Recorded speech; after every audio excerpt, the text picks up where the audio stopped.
In position, Captain. IGR 140288. Right. Take her up 8 fathoms. Prepare surface stations.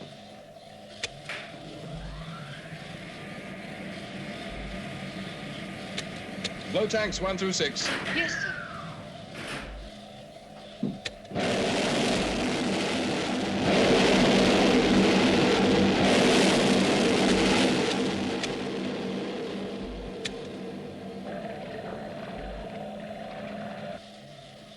Steady at 8 fathoms, sir.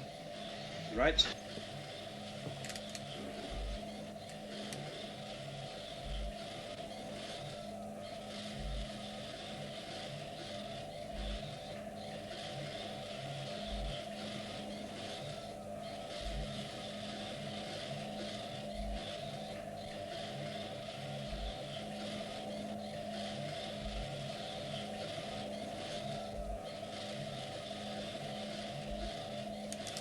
Nothing in sight. Prepare the surface.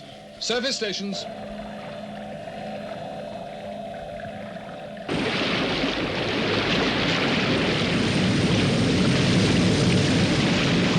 Maintain visual and radar. Watch for surface vessels. Where are we, Lieutenant? Right here, Captain. Fine. Well, we've made good time. Hover cruise at 20 knots. Steer a course 126. Steer 126, speed 20 knots.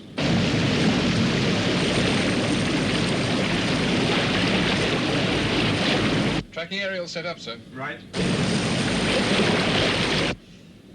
This is skydiver to control. We have surfaced. In position to check the satellite. Roger, skydiver. What's happening, Captain? Well, I've got a feeling it's pretty important. Commander Straker's playing this one close to his chest.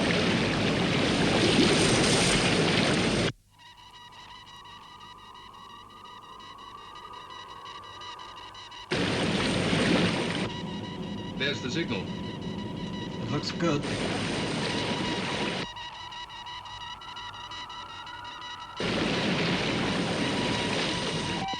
I have a radar sighting. Bearing 279. Right.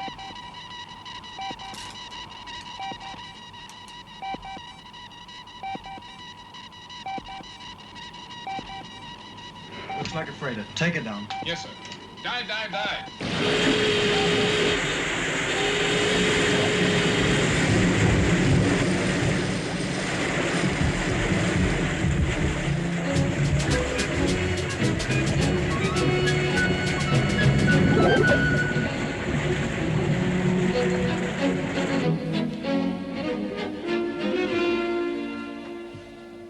Skydiver to SHADO control. SHADO control. We had to crash dive to avoid a surface vessel.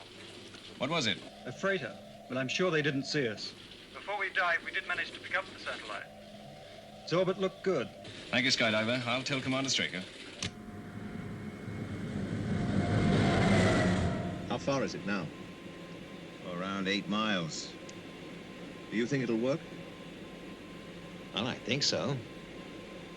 But then I always was an eternal optimist. 4 minutes, Doctor. Right.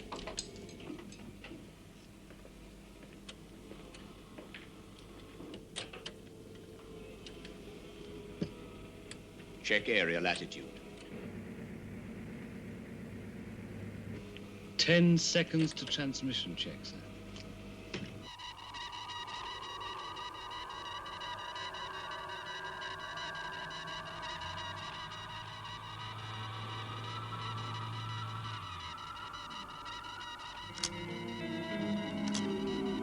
There it is. Smack on the nose.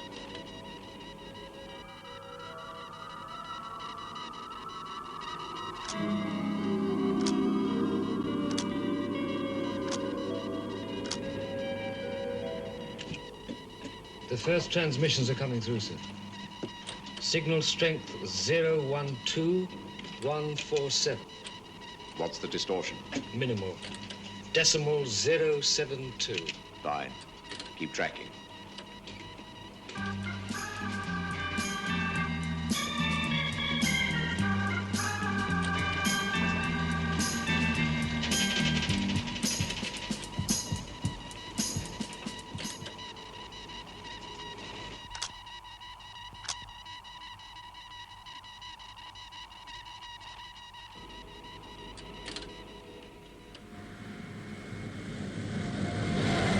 think Dr. Young was a little put out at not being able to see the results. Yes. Security's a word I don't like to throw at a man who goes out of his way to cooperate. Maybe we could send him a couple of prints. Let's wait and see if there's anything on the tape to print.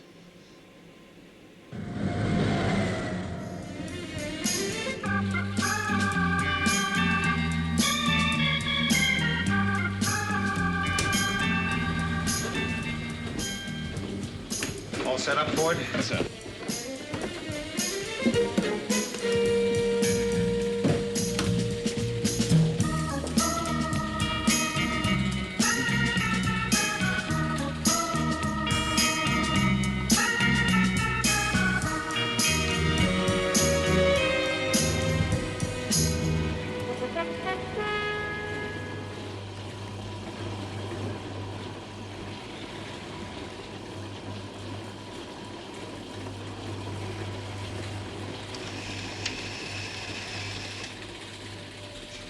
Look at that.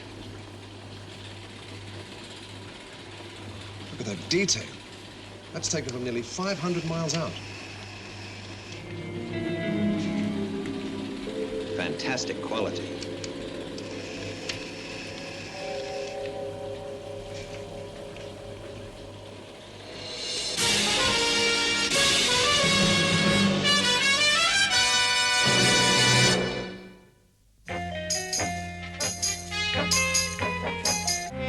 Fantastic. A real breakthrough. See this one here? Range 490 miles, magnification times 250. It's like a helicopter shot. Well, I'm convinced. We'll throw everything we've got into getting this project approved.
How's it going, Kelly?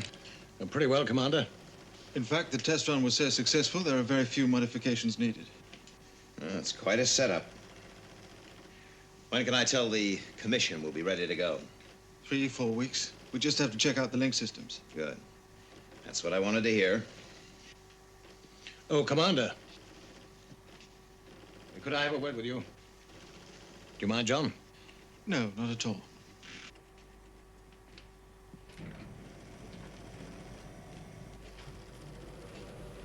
Well, what's on your mind? Tomorrow you're going to ask the Aerospace Commission for $1 billion. Yes? For one of the most important projects SHADO has ever undertaken. Sure. It's the first item on the agenda. There are 53 others. Mine's number 52. It comes right after how much do we spend on new coffee machines. Look, all I'm asking for is $50,000, and the chances are I won't get it. I don't see how I can help you, Kelly. I think my project's important, sir. You could help me. Now, wait a minute. You've done a great job on the device. But you're a group. Group? There are just 2 of us, Commander. But with that $50,000, we could complete the development on the stereo scan. I'd like to help. But I think you're looking the wrong way, Kelly. Space. That's where you should turn your talent.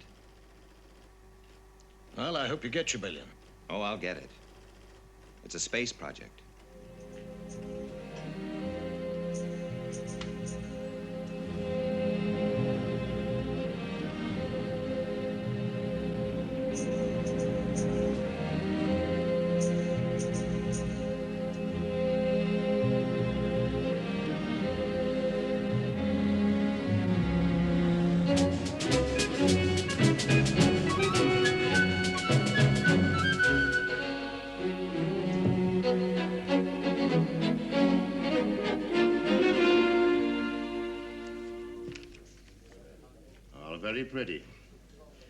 But don't pull a bulldozer job in here, Straker. I won't have to.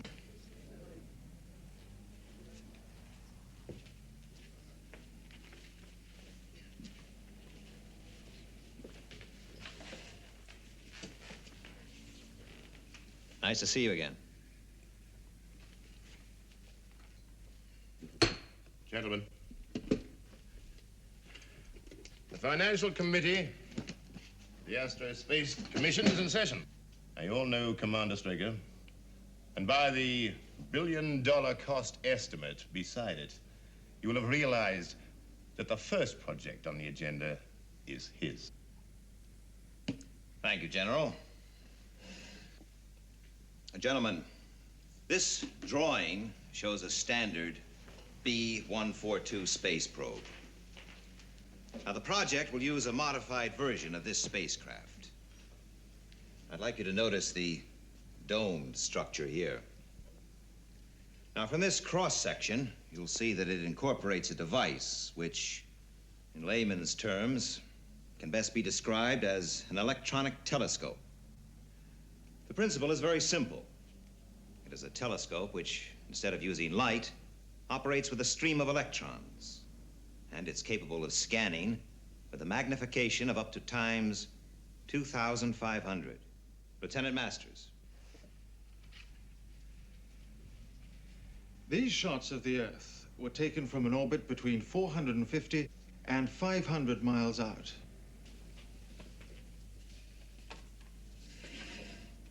The electron telescope scans an area, radios the information back to Earth, and the impulses are transmitted into these pictures. And as you can see, the definition is as good as any normal photograph. The tracking and homing mechanisms are also very elaborate, but they've been fully tested and will enable the probe to home in on the planet from 2 million miles out. I'm sorry to disillusion you, Straker, but I can get you great shots of the Earth with a $2 camera from a balloon. Yes, I should have been more explicit, General. By the planet, I didn't mean Earth. The purpose of the project, gentlemen, is to enable the probe to track and follow a UFO to its origin.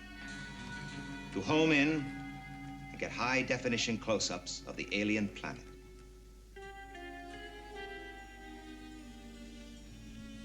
Now, my project is to launch a standard or a modified B-142 space probe and place it into a parking orbit around the moon. SHADO don't have those kind of facilities. No. We would have to use NASA for the launch. Now, the telescope and the electronics are still on the secret list, so they would have to be fitted by moon-based astronauts after the probe had been placed in a parking orbit.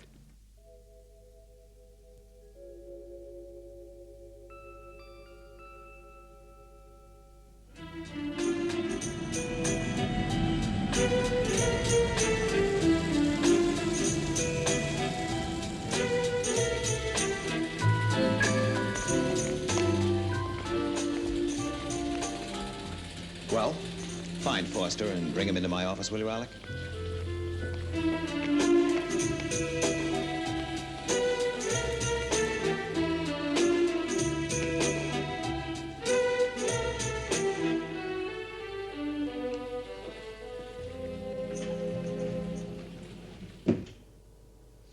Well, did they approve it? We've got ourselves a deal. We even got a time slot from NASA. Oh, launch 712 in 4 weeks' time. Well, that's great. Yes, we could be a lot closer to some of the answers.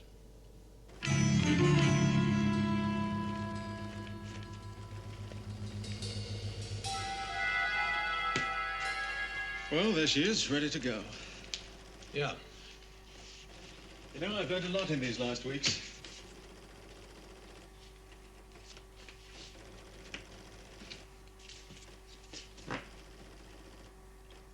Listen, have you got a pen?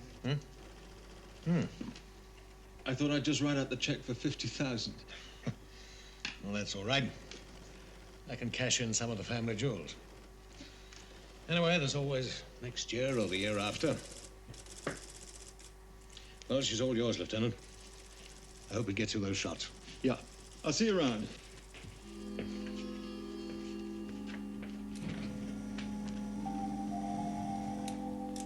Lieutenant Masters report for pre-lunar medical right away.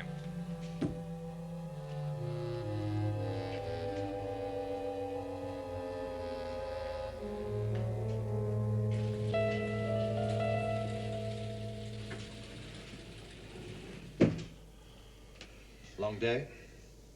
Long month. Well, I think we're set. Well, listen, I'm thinking of taking Keith Ford with me to Moonbase. Good idea. You're gonna need all the help you can get. Yes. Well, listen, Alec, you'd better keep all Earth-lunar communication down to a minimum. Sure.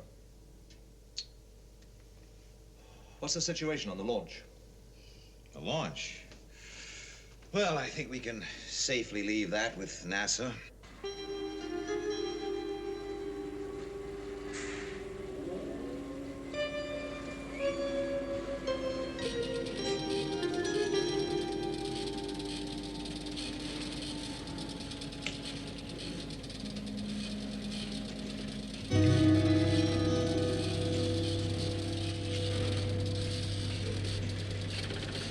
Give me a readout on the master computer.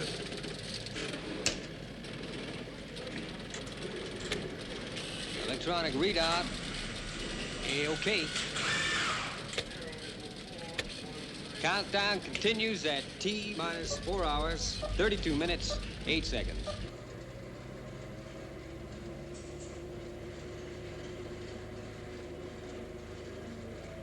Missile power.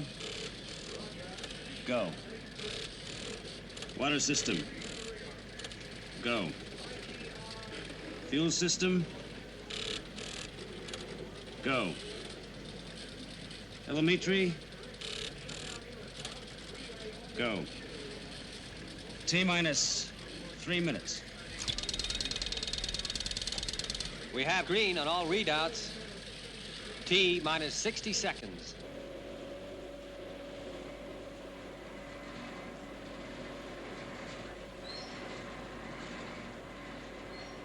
29, 28, 27.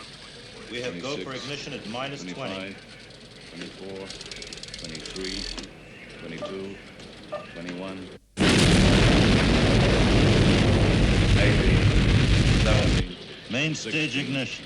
15, 14, 13, 12, 11, 10, 9, 8, 7, 6, 5, 4, 3, 2, 1, 0.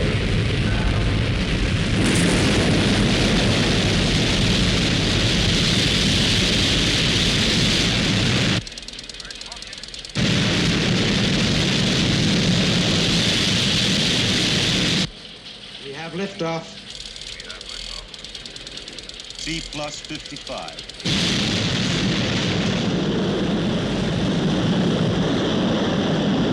T plus 60. 248 T plus 65. 18 miles down. He looks good.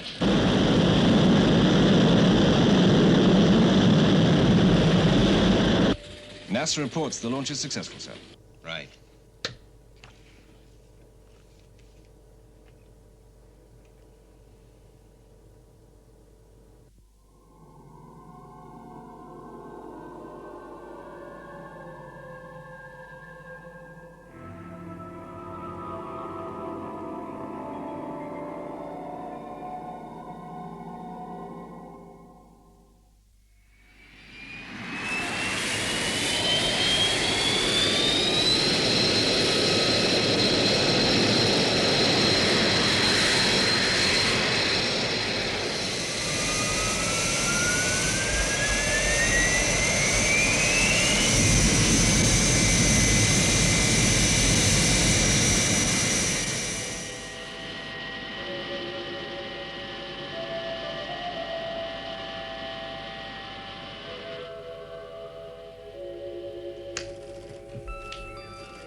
Moonbase control to lunar module. Switch to automatic LLS or bring you in by radio beam.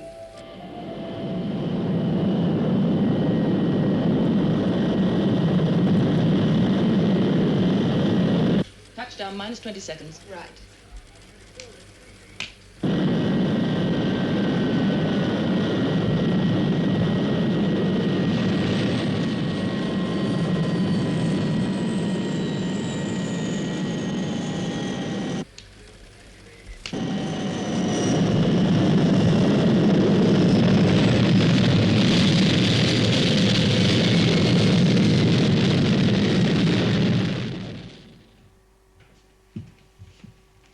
Welcome to Moonbase, Commander. Thank you. If you come with me, I'll show you to your quarters. Oh, you two go along. Paul, let's go to control. I want to check on that space probe report.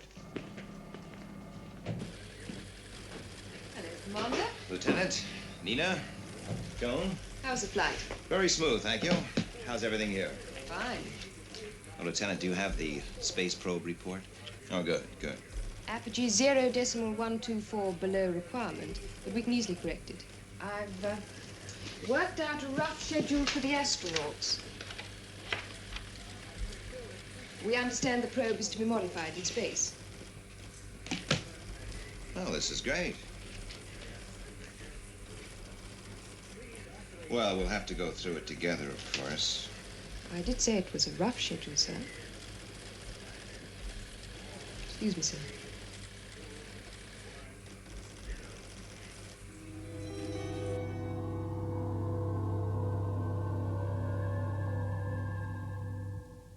Because of the radio security clampdown, no one on Moonbase knows the purpose of Project Discovery, as it has been codenamed. But I do know how hard some of you have worked on it. As you know, a modified B-142 space probe has been placed into a parking orbit around the moon. Now, the first phase is to fit specialized equipment into the probe. This equipment has already been shipped to Moonbase from Earth. Phase 2 is to maneuver a UFO into a position where the probe can be activated into a flight pattern which will enable it to follow the alien back to its origin. When the probe gets within 2 million miles of its target, it will start to transmit. With luck, we should get the first close-up shots of another world. It will be our first step in bringing the fight back to the alien planet. Thank you. An exciting situation, Lieutenant. Yes, it is. Look, you've got to get things set up as fast as possible. Right. Who's going out on the probe? Colonel Foster and Lieutenant Masters.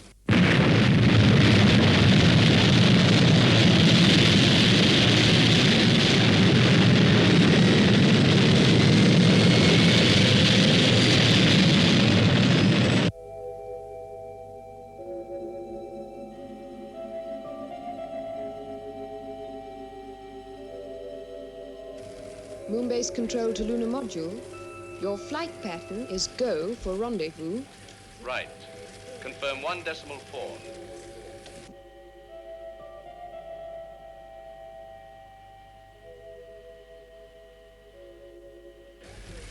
Zero 22417. Roger, Control. We have visual contact.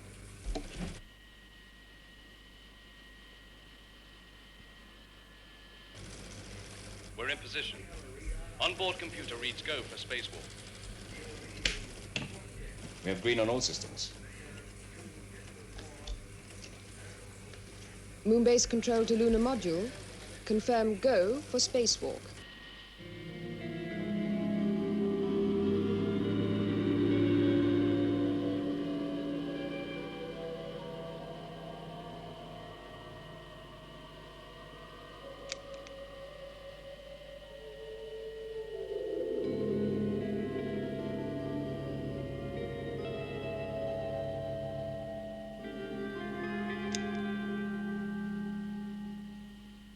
Safety lines checked.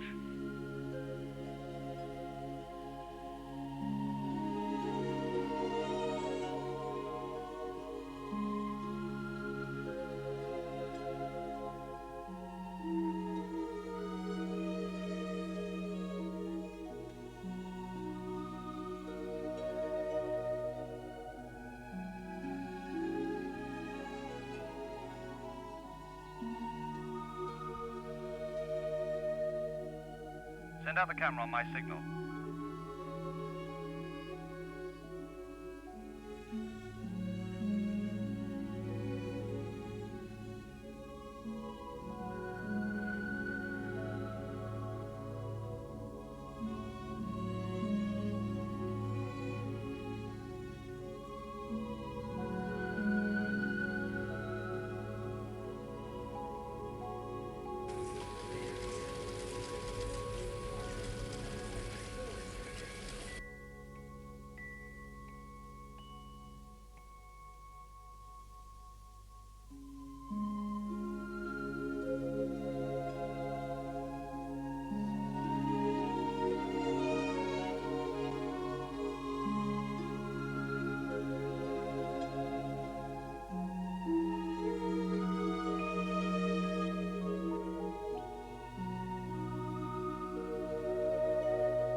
Robots aboard satellite. Condition green.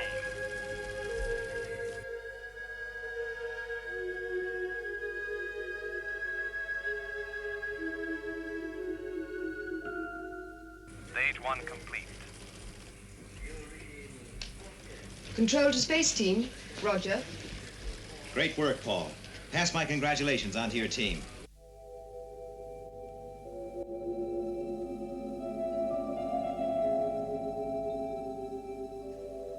Now, I've asked you all here to explain the next and most vital phase of the operation. Now, the space probe is in orbit. The equipment has been installed and fully tested. Lieutenant Ellis? The problem is to force a UFO into an orbit complementary to the space probes. Then we can activate the tracking systems on the B-142 and enable it to latch onto the UFO.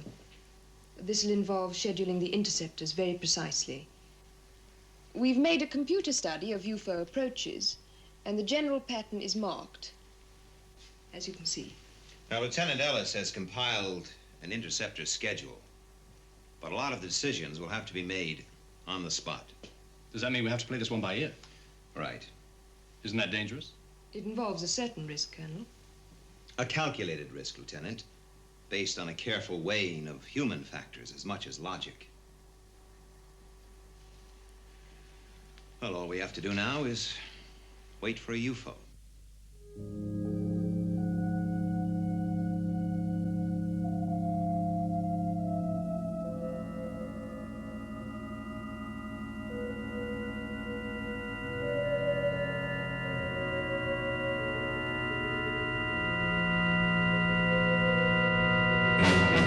Red alert. UFO bearing 142 blue. UFO maintaining course. This is Control. I have a red alert. I repeat, a red alert. Have UFO on positive track. 142 blue. Speed, sol 8.35. 140. 139. Sitter's just confirmed. It's coming in on the predicted flight path. Good. Well, she's all yours, Lieutenant.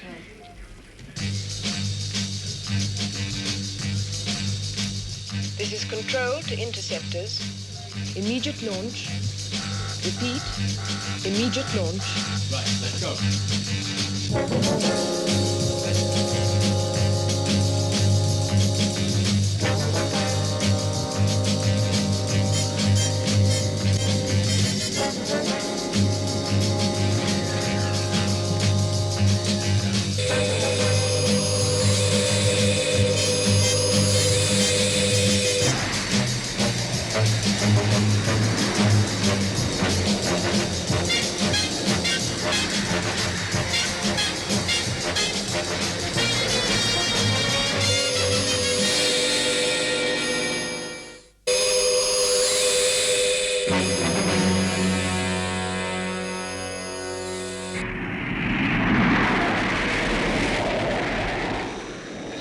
Straker, you all realize how important this mission is.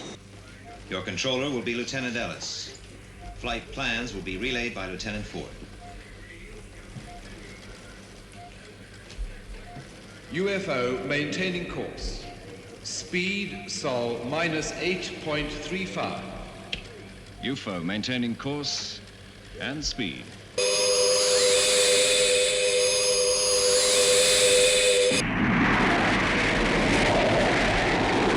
Stand by for onboard computer read in. 00102. 1319-0124, input N. Roger, Control. UFO maintaining course. Bearing 142 blue. Range 18 million miles.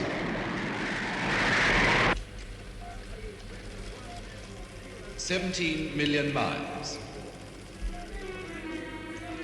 Entering area red, 081. There it is.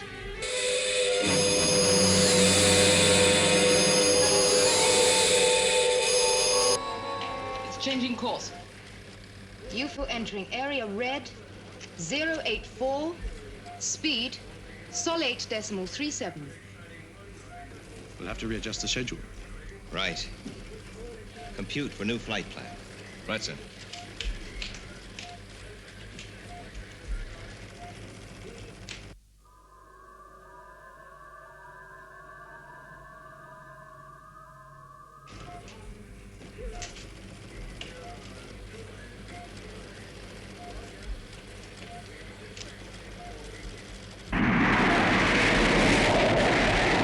Control to interceptors. Stand by for new flight plan.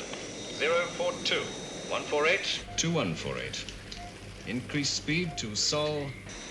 1.127. Leader to 2 and 3. Alter course to 2148. Roger, leader. Interceptors losing contact, sir. We've got to turn it. If we use a detonation here, the UFO will be forced to swing away onto this sort of a course. Tell the interceptors to explode a missile in area blue. 128.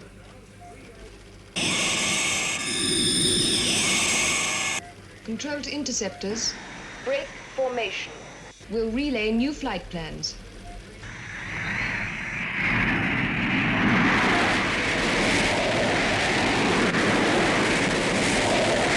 Control to interceptors. Missile timing 15.18 seconds. Thank you, Control. Commencing missile sequence.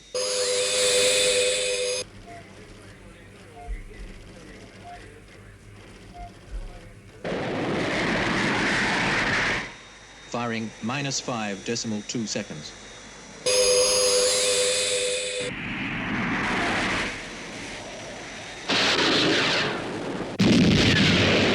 Detonation positive. It's altered course. UFO entering area blue 132. Maintaining speed.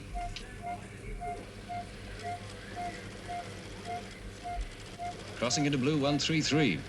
It's coming round just right.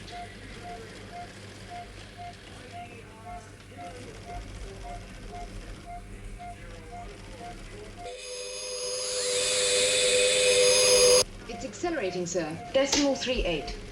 8.39. You have to use a second missile, sir. Are you sure? Yes. Right. Compute it. Yes, sir.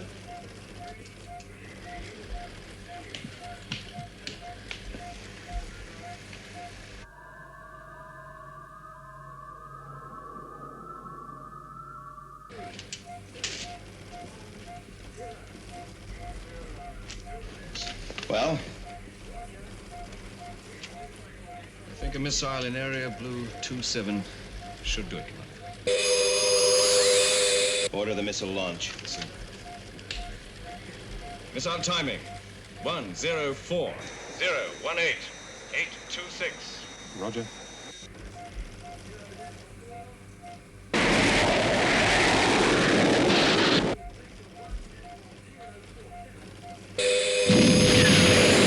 Detonation confirmed, sir.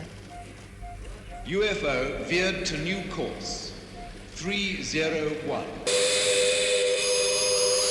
Compute B142. Will link up in 4-3 seconds.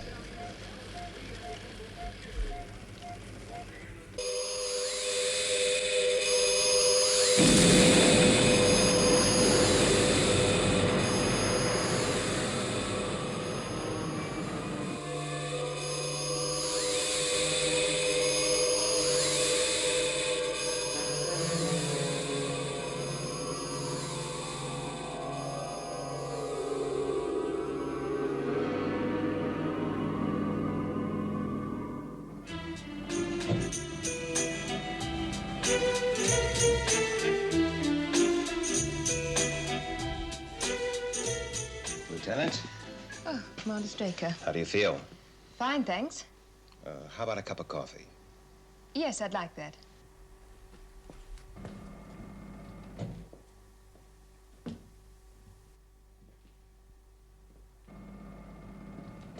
How do you like your coffee? No sugar.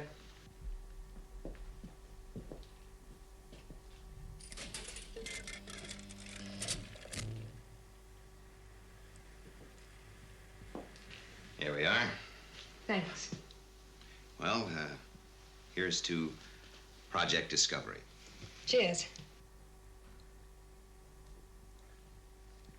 You know, I want to thank you, Gay, for all the hard work you put into this project. And the long hours. You know, I think you push yourself a little bit too hard. You're doing a fine job, Gay.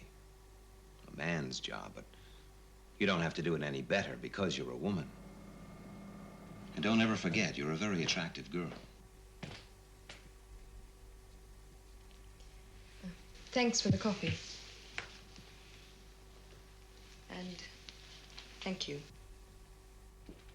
Lieutenant?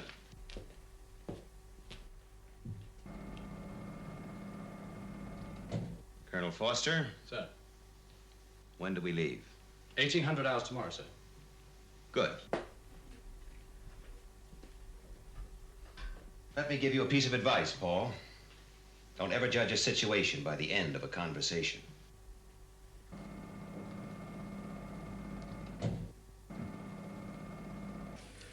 Lunar module takeoff, minus 18 minutes. I just come in to say thank you, girls. When will the first pictures be through, sir? Well, the experts tell me 4 months, so let's hope that they're worth waiting for. Goodbye. Goodbye, sir. Goodbye, Lieutenant. Goodbye, Commander. Okay. Next time you're on Earth furlough, drop in and see me. Yes, I will.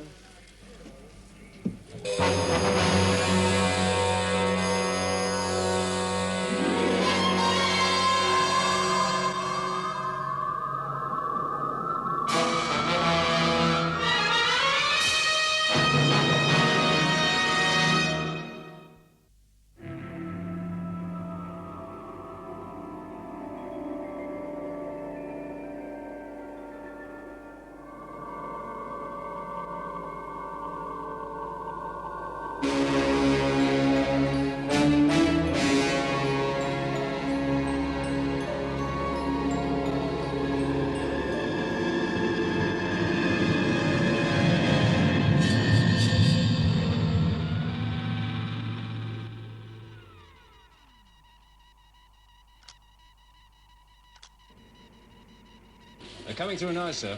Right. Feed it through the decoder straight into printout. Right, sir.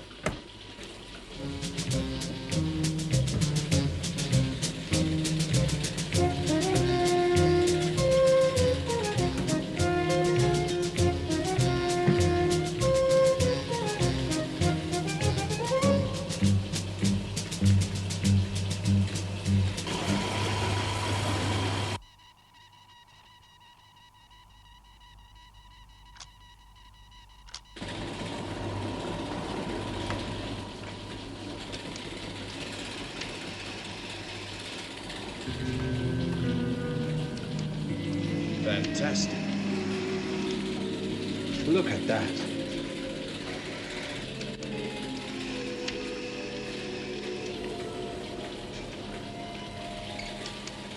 Tell the lab I want the preliminary report in 24 hours. Yes, sir.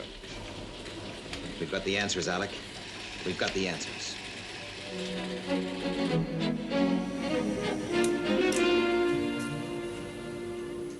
Commander? I did say 24 hours, Kelly.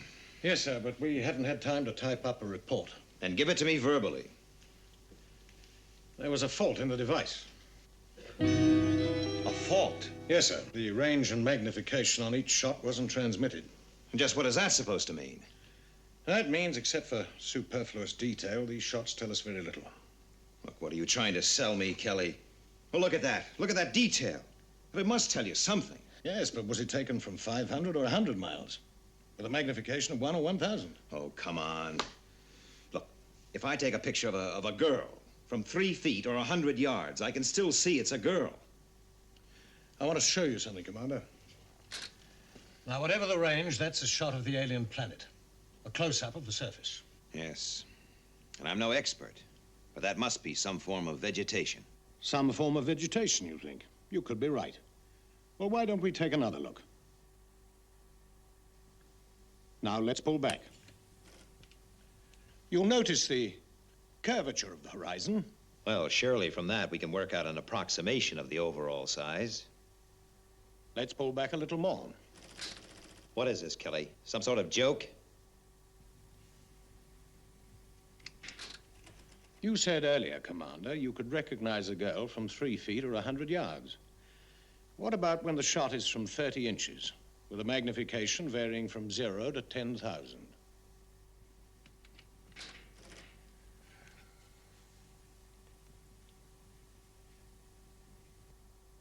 Hello, Commander. Lieutenant? Thank you. You can relax now. Hold it there a moment, will you, Lieutenant?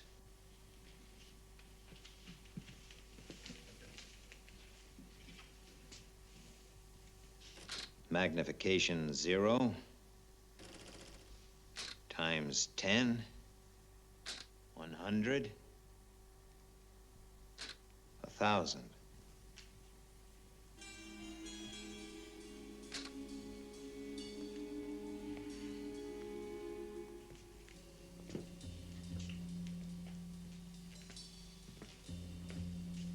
Not the most flattering of pin-ups, nor the best way to spend a furlough.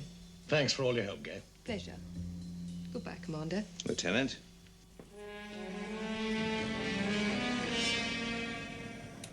Yes. I'm beginning to see the problem. I'd like you to have a look at that monitor. What would you say this is, Commander? Well, before your demonstration, I would have said a lava formation of some kind. Actually, it's a section of fractured polystyrene. It's incredible. Here's another. From the structure in the center, it could be a building. In fact, Commander, it's a grain of pollen. Another shot which could well be taken for a strange rock formation. Yes, I have to agree. Puffed wheat, sir. Without knowing details of range and magnification, the lava flow becomes a piece of shattered polystyrene, magnification times 2155. A pollen grain becomes a futuristic building, and a grain of puffed wheat, a rock formation. Tell me, how are these shots produced? Well, microphotography is well established, but the secret is three-dimensional effect, the depth of focus. It's been known for 25 years, but it needs development. So, while we've all been looking into outer space, men like you have been sitting on this. Inner space, your pet project. Yes. It's a vast area, almost completely unexplored. But I believe it'll give us the answers to some of the basic questions about the universe, and even life itself. Well, maybe we've all been looking the wrong way.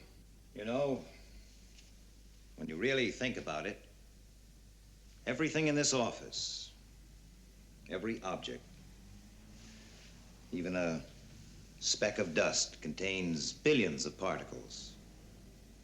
And each particle is made up of millions of atoms. A whole universe within these four walls. I walk along a beach, stand with millions of grains of sand beneath my feet. Is everything we know, this office, our world, the vastness of space itself, inside one grain of sand on another beach, on another world, in another universe? Space is infinite, both ways, outward and inward. You can tell Kelly he'll get his appropriation. Maybe more than he expects. I get the picture. A greatly magnified picture, General.